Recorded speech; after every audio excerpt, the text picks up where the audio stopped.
तो बच्चों, अब तक आपने अल्कोहल की केमिकल प्रॉपर्टीज़ पढ़ी है। 4 केमिकल रिएक्शंस इसके हुए हैं। पहला आपने पढ़ा था डिहाइड्रेशन, फिर आपने पढ़ा ऑक्सीडेशन। ऑक्सीडेशन में आपने जाना 1 डिग्री, 2 डिग्री और 3 डिग्री के रिएक्शन के साथ ऑक्सीडेशन करने पर क्या होता है। फिर आपने OH ग्रुप पर कई एसिड का रिएक्शन कराया और कंपाउंड बनाए।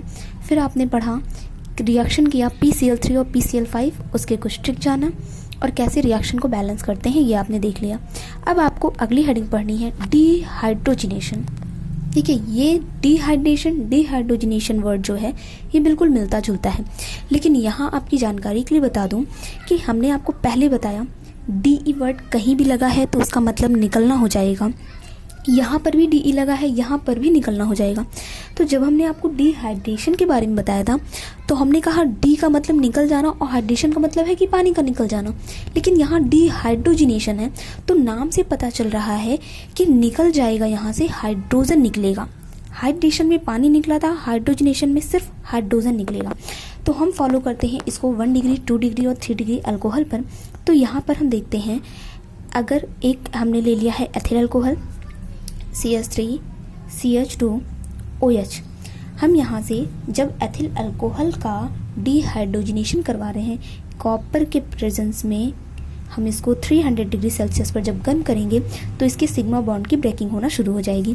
तो अगर हम इस कार्बन को के हाइड्रोजन को ओपन करके लिखते हैं तो एक हाइड्रोजन यहाँ, एक हाइड्रोजन हम यहाँ लिखते हैं, तो ये हो जाता 2 हाइड्रोजन और ये हो जाता OH। तो इसका H इस एक H के साथ निकल जाता, यानी हम सिंपल कह सकते हैं एक H यहाँ से, एक H यहाँ से, हाइड्रोजन यानी कि H2 बन करके निकल जाएगा और यहाँ पर बचेगा CH3 और कार्बन, और इस कार्बन से एक ये हाइड्रोजन बच जाएगा, एक हाइड्रोजन इसका रह जाएगा, हम इसको यहाँ लिख सकते हैं, और एक ऑक्सीजन बच जाएगा।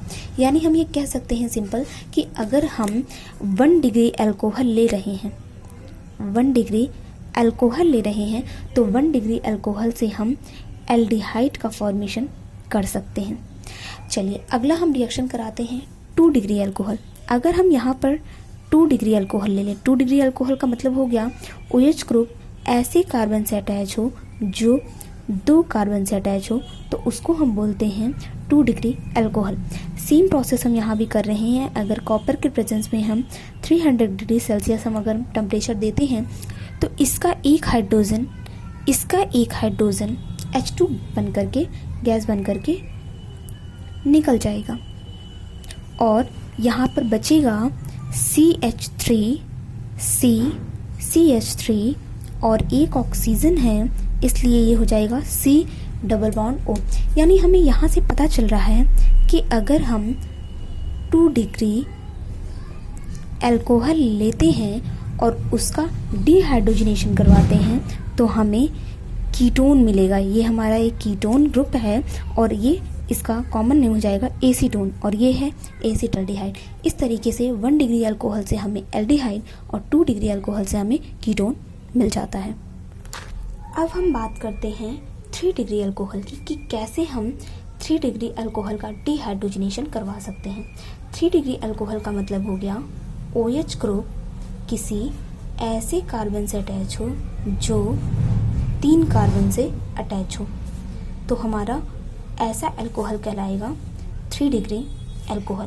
और अगर हमें वापस से इसका डिहाइड्रोजिनेशन करवाना है तो हम कॉपर के प्रेजेंस में इसको 300 डिग्री सेल्सियस टेम्परेचर देंगे। अब हम समझ सकते हैं कि जब तक यहाँ पर हाइड्रोजन था, वो CH2 के फॉर्म में हो या CH के फॉर्म में, तो हम इसके H के साथ इसको रिमूव कर देते थे और सिंपली हमें कंपाउंड मिल जाता था।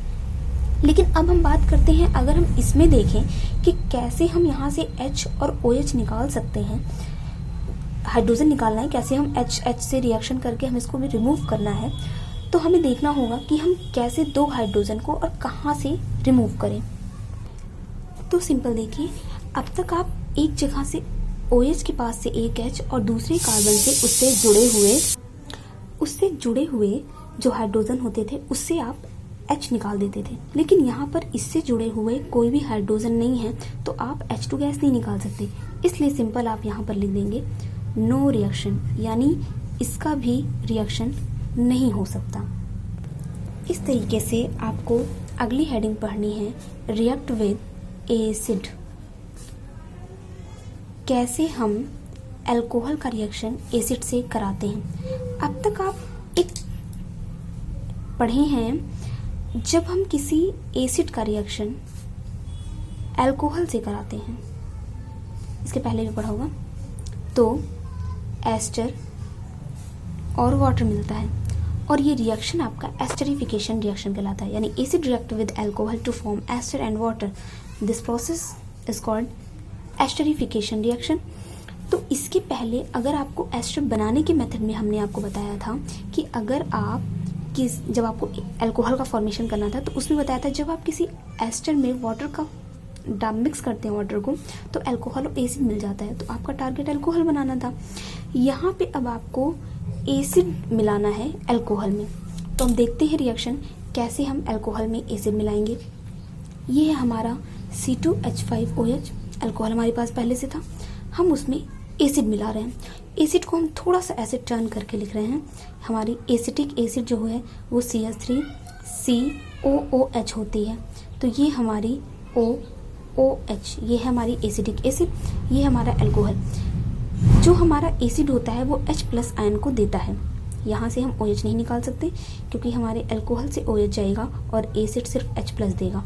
इसका H इसके OH के साथ वाटर बन करके रिमूव हो जाएगा और यहाँ पर बनेगा, अगर हम इधर से लिखना शुरू करें तो CH3COO C2H5, यानी हम सिंपल कह सकते हैं ये जो हमें मिला है RCOOR, ये हमारा एक एस्टर होता है। एस्टर ग्रुप की पहचान होती है RCOOR, यानी उसमें R और R इक्वल भी हो सकता है और दोनों इक्वल नहीं भी हो सकते हैं, तो ये दोनों हमारे इक्वल नहीं है, लेकिन कार्बन दोनों तरफ बराबर है। इससे 2 कार्बन और यहाँ से 2 कार्बन, हम सिंपल इसका नाम लिख सकते हैं एथिल इथेनोएट।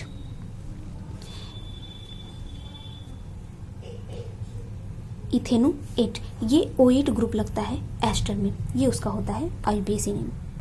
इस तरीके से हम अगली हेडिंग पढ़ेंगे अब सेल्फ रिएक्शन। सेल्फ रिएक्शन, अब यहाँ पे थोड़ा समझना है।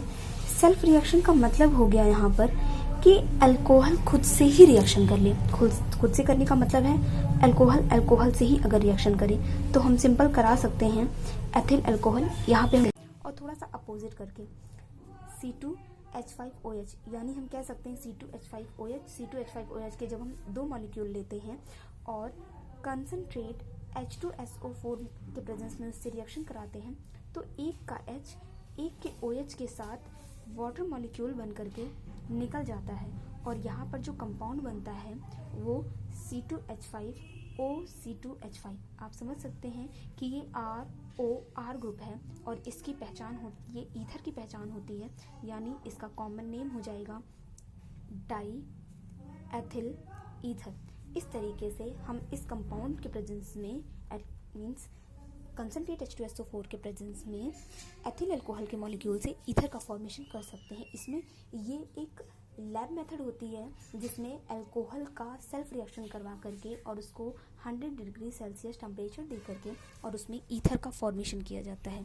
ईथर लैब में, इंडस्ट्री में भी इसको बनाया जाता है स्टीम और अल्कोहल दे करके वाटर के प्रेजेंस में। और इस टॉपिक की अल्कोहल की लास्ट हेडिंग होती है यूजेस। अल्कोहल ही नहीं, आप कोई भी कंपाउंड पढ़ेंगे सबकी लास्ट हेडिंग यूजेस होगी कि जो आप कंपाउंड पढ़ रहे हैं उसका यूज़ कहाँ कहाँ किया जाता है। तो सिंपल आपको पता होना चाहिए जो अल्कोहल होता है उसका यूज़ एज ए बेवरेज किया जाता है। मीन्स अल्कोहल का यूज़ जो होता है वो ड्रिंकिंग एजेंट के रूप में किया जाता है, मशीन में यूज़ किया जाता है, इसका एक नशीली पदार्थ के रूप में यूज़ किया जाता है, कोई डाई बनाने के लिए भी अल्कोहल का यूज़ किया जाता है, स्प्रिट लैम्प में जो स्प्रिट भरी हुई होती है जिसकी वजह से वो लैब में काम आती है स्प्रिट, उसके बनाने में भी इसका यूज़ किया जाता है। हैंड सैनिटाइज़र बनाने के लिए भी इसका यूज़ किया जाता है। क्लीनिंग एजेंट के रूप में इसका यूज़ किया जाता है। जो कॉलिन, जो सफाई करने की जो लिक्विड आती है उसमें भी इसका यूज़ किया जाता है। नेल कलर रिमूवल वगैरह जो होते हैं, जो वोलाटाइल स्टेज में चले जाते हैं, उसमें भी अल्कोहल का यूज़ किया जाता है, बस कार्बन की परसेंटेज अलग होती है। जो आपकी वोलाटाइल फॉर्म में अक्सर कन्वर्ट होती रहती है वो आपकी हो जाती है मेथिल अल्कोहल, और जो नशीले पदार्थ के रूप में जो काम होती है वो एथिल अल्कोहल होती है। ऐसे ही बहुत सारे अल्कोहल होते हैं। तो ये तो अल्कोहल के यूज़ आप इसलिए लिख सकते हैं। अब आपको अगली टॉपिक पढ़नी होगी फिनॉल। मीन्स एरोमेटिक अल्कोहल की डिटेल्स।